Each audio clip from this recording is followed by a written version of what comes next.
Hello friends, तुम्हा सर्वांचं स्वागत आहे माझ्या नवीन लॉंग व्हिडिओमध्ये. तर आज आहे नवमी आणि नवमीची पूजा मी करत आहे. तर मी देवाचे मस्त असे वाटीत ठेवलेले आहेत.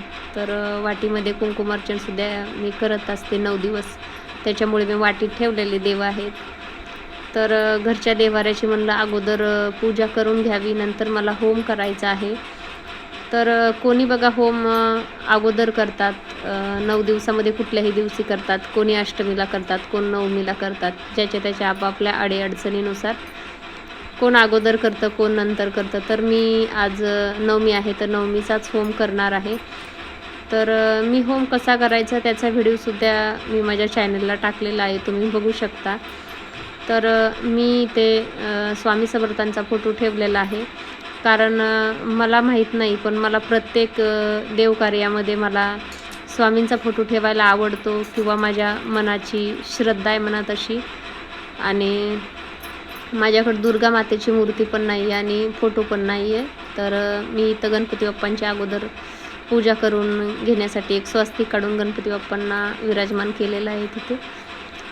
आणि होम करण्यासाठी होम कुंड नाही आहे, त्याच्यामुळे मग मी तांब्याचं तामण घेतलेलं आहे.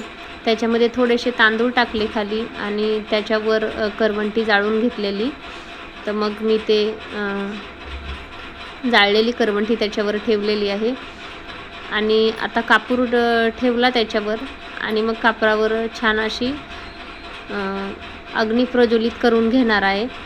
तर करवंटी जाळून घेतल्याच्या नंतर जशी आपण गावाला गौरी जाळल्याच्या नंतर जसा विस्तव व्यवस्थित राहतो तसाच इथे करवंटीचासुद्धा राहतो. करवंटीसुद्धा खूप छान जळते. तर मी ते अग्नी प्रज्वलित करून घेतलेली आहे आणि थोडेसे चिमटीनं या अग्नीमध्ये जे आपण सामग्री बनवून ठेवलेली आहे होमसाठी, तर ते थोडी चिमटीने मी टाकत आहे. आणि प्रत्येक चिमटी टाकत असताना मी चामुंडा देवीचा मंत्र म्हणत आहे. तर घरामध्ये कोणी नव्हतं दुसरं, मुलं सगळे क्लासला गेलेले होते, त्याच्यामुळे मग मी एकटीच करत आहे इथं. कसं असतं ना, घरात कोणी असलं की मग मन लागत नाही. इकडून कोणतरी आवाज देतं, तिकडून कोणतरी आवाज देतं, मग वातावरण थोडंसं वेगळं होतं. त्याच्यामुळे घरात कोण नाही म्हणून मी एकटीच करत आहे. पण मी एकटीनं जरी केलेलं आहे तरी पण जी आई असते ते आपल्या घराच्या सुख शांततेसाठी करत असते. मग मुलं असोत किंवा घरात नसले तरी काही नाही एवढं. मी केलं म्हणजे सर्व घराला मिळालं असं आहे. तर इथं होम हवन करून घेतला मी. आणि खरं तर नवरात्रीचे दिवस खरंच म्हणजे खूपच भारी असतात बरं का.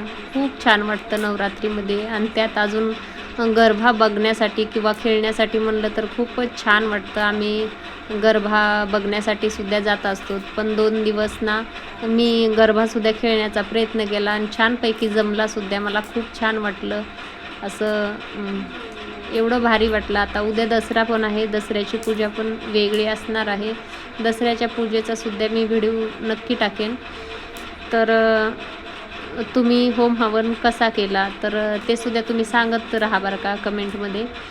तर माझे व्हिडिओ कसे वाटतात तुम्हाला ते सुद्धा तुम्ही कमेंटमधून नक्कीच सांगत राहा, जेणेकरून थोडंसं प्रोत्साहन मिळेल मला व्हिडिओ बनवण्याचे. तर यूट्यूबवर व्हिडिओ टाकण्याच्या अगोदर मला असं खूप वाटत होतं की आपल्याला कोण म्हणेल का काही किंवा काही बोलेन का. पण खरं सांगू, मनातली भीती काढण्यासाठीच आपल्याला अगोदर 6 महिने तर निघून जातात. तर हळूहळू थोडंसं धाडस यायला लागतं की आपण बनवावेत व्हिडिओ किंवा कॅमेऱ्याच्या समोर यावं. परंतु कसं आहे ना, मला घरच्यांचा सपोर्ट असल्यामुळे मी दुसऱ्यांचा विचार करत नाही आणि मी माझे व्हिडिओ बनवतच राहणार आहे. तर जसं घरचे सपोर्ट करतात तसं तुम्हीसुद्धा सपोर्ट केला तर नक्कीच मला छान वाटेल. आणि तुम्ही कशी करतात पूजापाठ वगैरे, मला जसं जमतं तसं मी करते. बऱ्याचशा गोष्टीची कमतरता असते, एखादी गोष्ट असते तर एखादी गोष्ट नसते. जे आपण आणू शकतो, जे करू शकतो ते आपण करत राहायचं. जे आपल्याच्यानं होत नाही ते देव काही आपल्याला बोलत नाही की प्रत्येक गोष्ट मला उपलब्धी करूनच माझी पूजा कर. देवाला फक्त श्रद्धेचे तांदूळ आणि श्रद्धेचा फूल वाहिले तरीसुद्धा देव अर्पित करून घेतो. तर माझे व्हिडिओ तुम्हाला कसे वाटतात ते नक्की कमेंटमध्ये सांगा.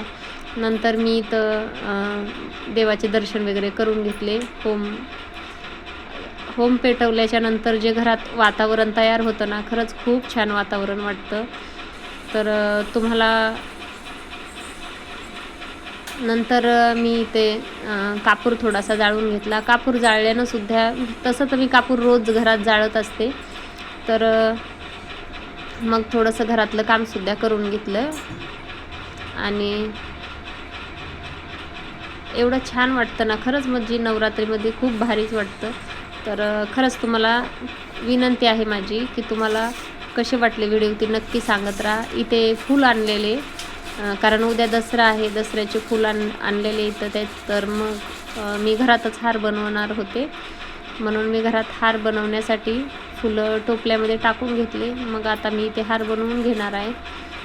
कारण बाहेर फुलं 100 रुपयाचे मिळतात, तर हार 100 रुपयाच्या फुलाचे बनवलेले हार 500 ते 600 रुपये बाहेर घेतात.